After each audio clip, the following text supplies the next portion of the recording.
What up guys, today we are taking a look at how to dominate every TFT match with Demacian, the strongest build in the game at the moment. Hope you enjoy.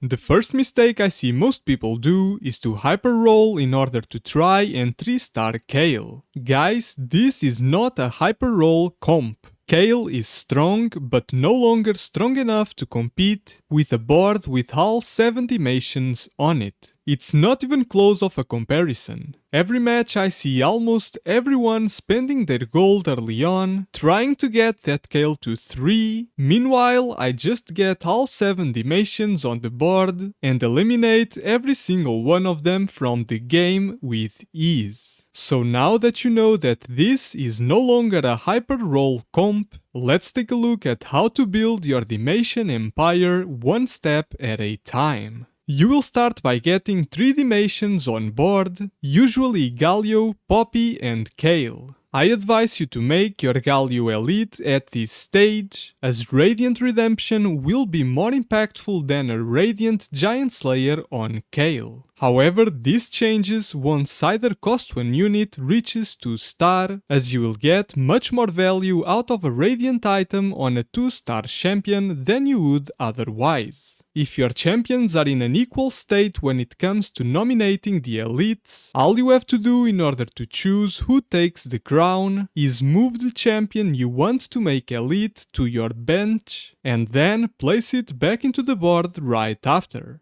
Now that the early game is under control, you have just reached level 4 and might have some Fayr items ready to be played, so the question is, who is the best carrier for them at this stage of the game? The answer is Qiyana. She will not only activate your Kayle Slayer trait, but also provide Ixtal, which we will take advantage of at level 5. So at this point you need to play your 5th champion, and that should be Milio. He will activate both your Ixtal and Invoker traits, while also being a pretty good champion overall, able to damage the backline with ease. Now you might be thinking, why wouldn't we just play 5 Demacia at level 5? And honestly, in some games you will. But that only becomes the right play if you have no Fayr items to get advantage of, and of course, if you manage to get a Sona and a Queen at level 5 without rolling for it. Remember, this is not a hyper roll comp.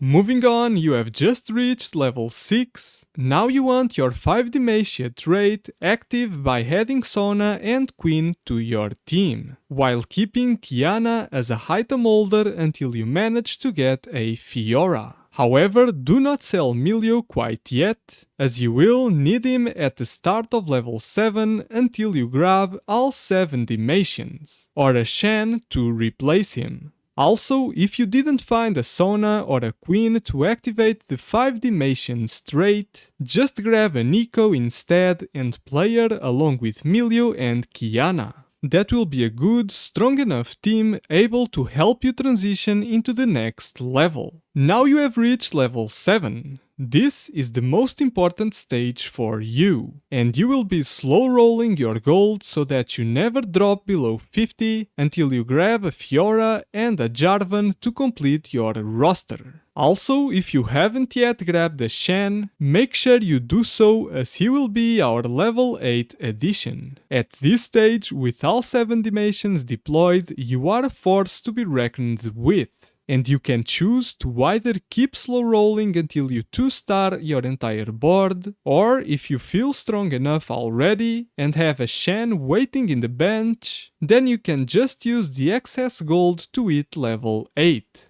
At level 8, you will deploy Shen, which will activate the Bastion and Invoker traits, as well as being a very powerful frontline champion that protects your carries. You do not need to 3-star Kayle. Don't even worry about that, as your main champion is actually Fiora. She will break through the front line, and since you have been saving your gold all the way, you have a good chance at getting her to 3 stars, at which point you are pretty much guaranteed first place. Also, you don't need to get level 9, however, it sometimes is the right play. if you find yourself at level 8 with just 3 to 4 champions worth of tier 4s and not that close to get your tier 3s to 3 stars, then it might very well be worth it to rush level 9 at that point and deploy either a Heimerdinger or an Aatrox. Aatrox is pretty nice as his weapon can go to Fiora once he dies if they are placed right next to each other. But with that said, I much prefer Heimerdinger with 3 Shrink modules on his turret. Shrink module will completely destroy the enemy's team frontline, allowing your Kayle and Fiora to get to the carries much faster. Always place Sona near your ranged carries so that they get buffed by her ultimate every time. They don't need to be stacked up, but make sure they are within range. Positioning Jarvan in front of the enemy carries or priority frontliners will work well, especially if your Kayle is also on that side of the board, so that she can shred through all the champions Jarvan stuns. Heimerdinger's turret should be in the middle of the board, so that it hits the most enemies possible. But remember that only Heimerdinger himself needs to be buffed by Sona, as his turret will benefit from the buff all the same. Now that you know how the comp works, let's take a look at what items you should be looking for.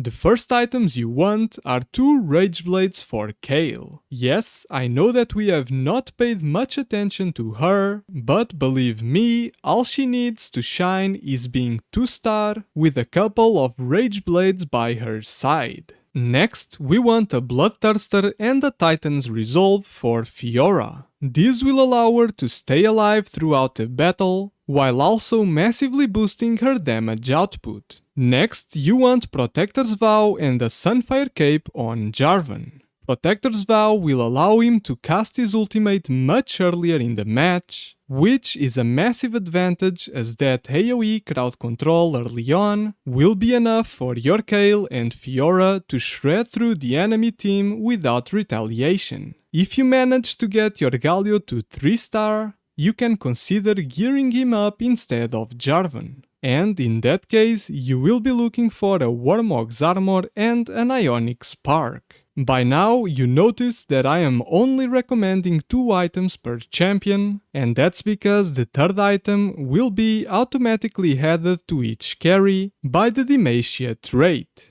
These Radiant items are always the same per champion, so your Kayle will get a Radiant Giant Slayer, Fiora will get a Radiant Sterax Gauge, Jarvan a Radiant Warmog's Armor, and if you choose to go with Galio, then he will get a very powerful Radiant Redemption. Now let's take a look at what legends best synergize with this playstyle. I highly recommend Twisted Fate, as his augments allow you to choose the perfect items for each and every champion, while also providing you with full items and components to make it happen. Ornn and Ezreal are also good choices, however, I believe that Twisted Fate is superior in most matches, while also providing you ease of mind since you know that no matter what, you will have all the perfect items on every single carry. This also allows you to prioritize those tier 4 champions on the carousel, since you can reroll whatever item they bring into what you actually want.